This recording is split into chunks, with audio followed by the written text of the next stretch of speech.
খুব সুন্দর একটা রেসিপি, দারুণ মজার। মানে ছোট মাছের রেসিপিগুলো অসাধারণ হয়। দেশি মাছ খেতে অসম্ভব মজা। এইভাবে রান্না করলে দেশি মাছ শুধু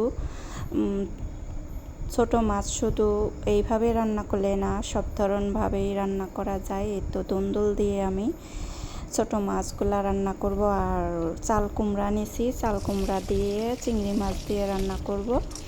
একটু একটু করে সব রান্নাটাই আমি শেয়ার করতেছি সবার সাথে, ভালোবাসা দিয়ে, ভালোবাসা নিয়েও আমিও এই তো শুরু করে দিলাম রান্নাবান্না সবার সাথে শেয়ার করার জন্যে।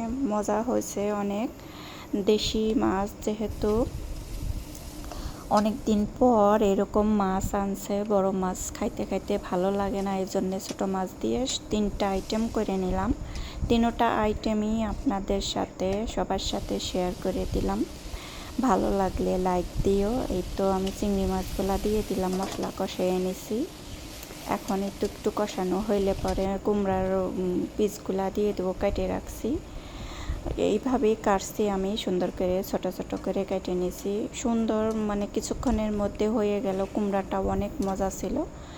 আর এরপরে আমি দন্দল রান্না করব। দন্দলটা আমি মাখিয়ে রান্না করব ছোট মাছ দিয়ে। এই তো ছোট মাছ দিয়ে দিলাম এখন দন্দলের মধ্যে। তারপরে এখানে যা যা লাগবে আর কি দিয়ে দেবো, কাঁচামরিচ, পেঁয়াজ, মাছ সব দিয়ে দিলাম। অল্প মাছই দিছি, বেশি মাছ তো আনে না, এই জন্যে একটু রেখে দিছি আরেকদিন খাওয়ার জন্যে। আর এই অল্প একটু দন্দল রান্না করব, অল্প হয়ে যাবে তো। দন্দল তো জানোই সবাই, এরকম একটুখানি হয়ে যায় রান্না করলে। এখন এই যে ভালো করে মাখিয়ে তারপরে আমি তো বসিয়ে দেবো।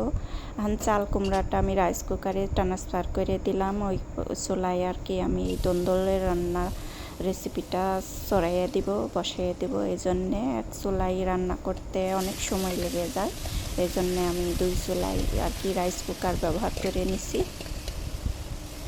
এই তো এইভাবে রান্না করে নিলাম। দন্দলের তরকারিটা অনেক মজা হয়েছে। দন্দল আমরা বলি পুরকল, দন্দল। তারপরে তোমরা কি বলো শেয়ার কমেন্টের মাধ্যমে জানিও। আর যদি খুব বেশি ভালো লাগলে আত্মীয় স্বজনের সাথে, বন্ধু বান্ধবের সাথে শেয়ার করে দিতে পারো। এই তো দেশি রান্না যেরকম হয় আর কি, দেশি রান্না দেশি মানুষের কাছে তো অনেক মজা লাগে। আমাদের এরকম সিম্পল রান্নাটাই ভালো লাগে আমার খাইতে। নানান রকমের মশলা দিয়ে আমার অতটা ভালো লাগে না। এই তো হয়ে গেছে, দুন্দুল রান্নাটা মজা হয়েছে অনেক।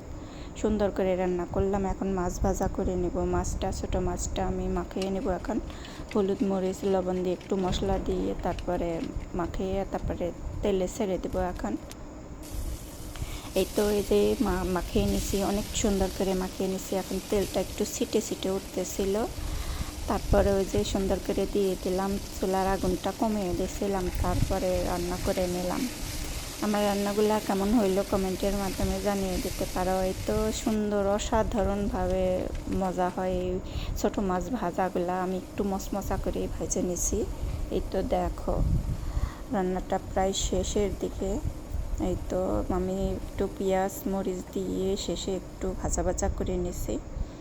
অনেক টেস্ট হয় আর কি, এভাবে রান্না করে দেখতে পারো, অসাধারণ লাগে। এই তো রান্নাটা প্রায় হয়ে গেছে। এখন এই যে ছোটো মাছটা একটু ঢেলে নেব। আজকে এই পর্যন্তই। ভালো থাকো সবাই, সুস্থ থাকো।